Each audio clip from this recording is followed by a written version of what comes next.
Mà nó xấu hổ đấy. Ngon lắm nha. Đấy béo quá này, mỡ này. Này quả trứng đây này. À ngon. Mấy chú gà ở đây. Trắng ơi.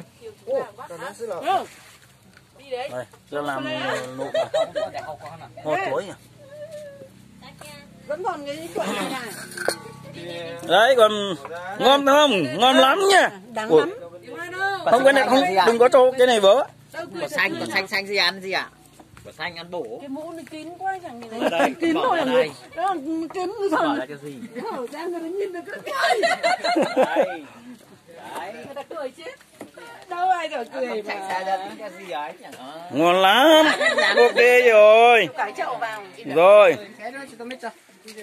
Chết luôn gì. Ôi rồi, món này rất là ok. Đấy, cái vàng vàng là gì ạ? Bỏng quá. Món này rất là ok nhá. Chờ gì để mang vào cho con cái mũ cũng chả thấy đâu. Chờ gì mang vào cho buồng chuối Ôi cũng chả ngon thấy. lắm, béo Quả này. chuối nào sáng ngày vừa nhắc với cha xong.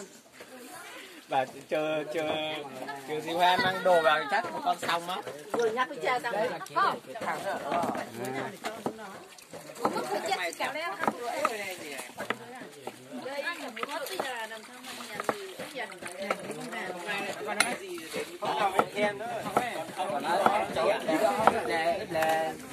Rồi.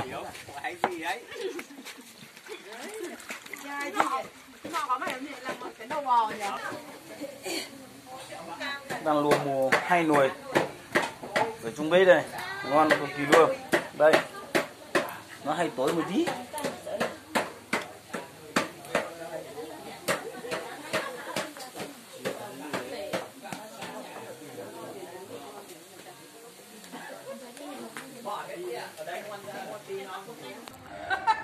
Tổng kế nó tàu hoàn thành chế đó.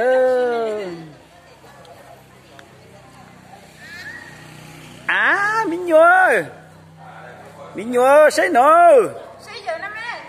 Tổng kế nó tổng kế chế rồi. Có tàu chế đó. Rồi, hôm nay hoàn thành.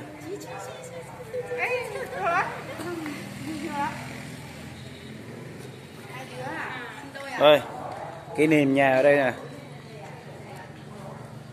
rất là rộng rãi. Rồi, toàn nhà sát thôi. Một tàu đó nó hoàn thiện lúc nó nữa. Ta tọ một tàu nữa để nó rộng lắm đấy nhỉ. Ta một tàu lại nó tổng kê nữa.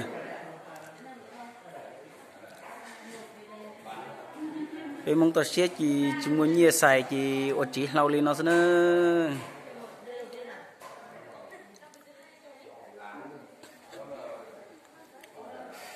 Để nó do gam béo phong nữa.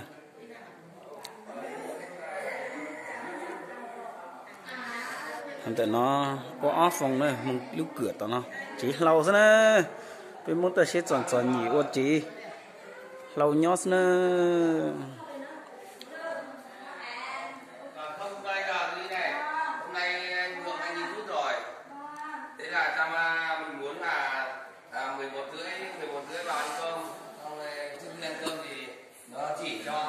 Để nó nữa, muốn để nó cho tỏ nó này, để nó phòng vệ sinh nhá.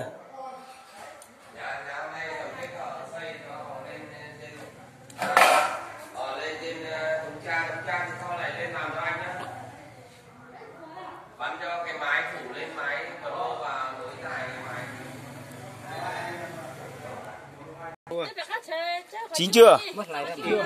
Nếu mà chưa chín thì cho vào đấy một tí.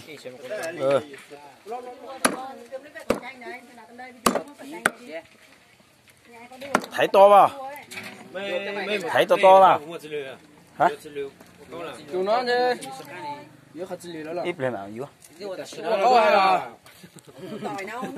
Ông kia đi đâu rồi? mày dưới dưới cái của chuối nhẹ mà dưới dưới lửa không Nha.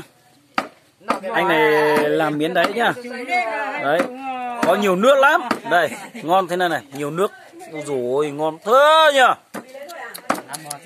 Thiệt lắm nhỉ.